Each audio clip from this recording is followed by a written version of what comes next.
നാൾവഴി ചുരുക്കി ഒന്നുകൂടി പറയാം. ആദ്യ മന്ത്രിസഭാ യോഗത്തിൽ തീരുമാനമെടുത്തു. അന്ന് തന്നെ ആദ്യത്തെ പത്രസമ്മേളനത്തിൽ ഇക്കാര്യം പ്രഖ്യാപിച്ചു.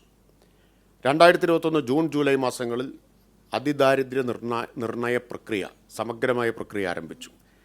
22 മാർച്ചോടുകൂടി അന്തിമ പട്ടിക ഗ്രാമസഭ, വാർഡ് സഭ അംഗീകാരത്തോടെ തദ്ദേശ സ്ഥാപനങ്ങൾ അംഗീകരിച്ചു. നേരത്തെ പറഞ്ഞ പോലെ ലിസ്റ്റ് ഓഫ് റെക്കമെൻഡേഷൻ അല്ല. പിന്നെ പൈലറ്റ് സ്റ്റഡി നടത്തിയിട്ടുണ്ട് 3 സ്ഥലങ്ങളിലാണ്. ഒന്ന് തിരുവനന്തപുരം ജില്ലയിലെ അഞ്ചുതെങ്ങ് പഞ്ചായത്ത്, മറ്റൊന്ന് വടക്കാഞ്ചേരി മുനിസിപ്പാലിറ്റി, വയനാട്ടിലെ തിരുനെല്ലി പഞ്ചായത്ത്. മൂന്നിനും ആ തെരഞ്ഞെടുപ്പിനൊക്കെ പ്രത്യേകതയുണ്ട്. തെക്ക്, വടക്ക്, മധ്യ കേരളം, നഗരസഭ, ഒരു പഞ്ചായത്ത്, പിന്നൊന്നൊരു ട്രൈബൽ മേഖല. ഈ പൈലറ്റ് സ്റ്റഡി നടത്തിയിട്ടുണ്ട്. ആ പൈലറ്റ് സ്റ്റഡിയുടെ കാര്യം ഇവരറിഞ്ഞിട്ടില്ല എന്നാണ് എനിക്ക് തോന്നുന്നത്. അല്ലെങ്കിൽ ആ പൈലറ്റ് സ്റ്റഡി നടന്ന സമയത്ത് അവർക്ക് അവരുടെ അഭിപ്രായങ്ങൾ മുന്നോട്ട് വയ്ക്കാമായിരുന്നു. ആലപ്പുഴ, കുമാരപുരം, കാസർഗോഡ്, കള്ളാർ ഒഴികെ 1032 തദ്ദേശ സ്ഥാപനങ്ങളിൽ ആയിട്ടാണ് ഈ പട്ടിക തയ്യാറായത്. ഈ 2 സ്ഥലങ്ങളിൽ അതിദരിദ്രരെ കണ്ടെത്തിയിട്ടില്ല. 1034-ൽ 1032-ലാണ് കണ്ടെത്തിയത്. മൈക്രോ പ്ലാൻ, അതാണ് വേറൊരു പ്രത്യേകത. ഇവർ ചോദിക്കുന്നു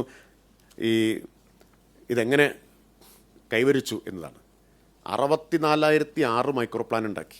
ഇന്ത്യയുടെ ചരിത്രത്തിൽ ആദ്യമാണ് മൈക്രോ പ്ലാൻ അധിഷ്ഠിതമായിട്ടുള്ള ഒരു പദ്ധതി എന്നത്.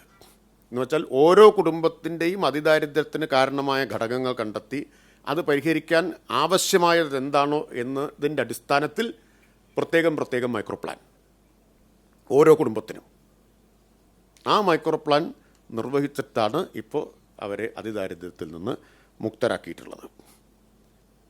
ഇതിനു മുമ്പ് ഒരു പദ്ധതിയും മൈക്രോ പ്ലാൻ അധിഷ്ഠിതമായിട്ടുണ്ടായിട്ടില്ല. ഇതിൻ്റെ എല്ലാം അടിസ്ഥാനത്തിൽ ഇനി ഒരു രേഖ കൂടി ഉണ്ട് കേട്ടോ. 2023 നവംബർ 1-ന് ഒരു പ്രോഗ്രസ് റിപ്പോർട്ട് പ്രസിദ്ധീകരിച്ചിരുന്നു. ആദ്യത്തെ ഒരു വർഷം പിന്നിട്ടപ്പോൾ ഇതെല്ലാം വിശദീകരിച്ചുകൊണ്ട്. അപ്പോഴും ചോദ്യങ്ങളുണ്ടായില്ല, അഭിപ്രായങ്ങളുണ്ടായില്ല, ഈ പറഞ്ഞ വിമർശനങ്ങളൊന്നും അപ്പോഴും ഉണ്ടായിരുന്നില്ല. ഇതെല്ലാം കഴിഞ്ഞാണ് ഇപ്പോൾ പ്രഖ്യാപനത്തിലേക്ക് വരുന്നത്. ഇനി ഇതിന് വല്ല വസ്തുതാപരമായ പിൻബലമുണ്ടോ എന്നൊരു ചോദ്യം കൂടിയുണ്ട്. 4677 കുടുംബങ്ങൾക്കാണ് വീട് മാത്രം നൽകിയത്. വസ്തുവും വീടും കൊടുത്തത് 2713 കുടുംബങ്ങൾക്കാണ്. 5646 കുടുംബങ്ങൾക്കാണ് വീട് റിപ്പയറിന് 2 ലക്ഷം രൂപ വീതം സഹായം നൽകിയത്, പുനരുദ്ധാരണത്തിന്. 4394 കുടുംബങ്ങൾക്കാണ് വരുമാനം ഉറപ്പാക്കിയത്. അതിനുവേണ്ടി കുടുംബശ്രീ പ്രത്യേകമായൊരു പദ്ധതി തന്നെ ആവിഷ്കരിച്ചു, ഉജ്ജീവനം എന്ന പേരിൽ. അവകാശരേഖകൾ 21,263 കുടുംബങ്ങൾക്കാണ് ലഭ്യമാക്കിയത്. അതാണ് നമ്മൾ കാണേണ്ട ഒരു കാര്യം. 21,263 പേർ ഒരു രേഖയും ഇല്ലാത്തവരായിരുന്നു. അതാണ് ഞാൻ പറഞ്ഞ അദൃശ്യരായ മനുഷ്യരെന്ന്.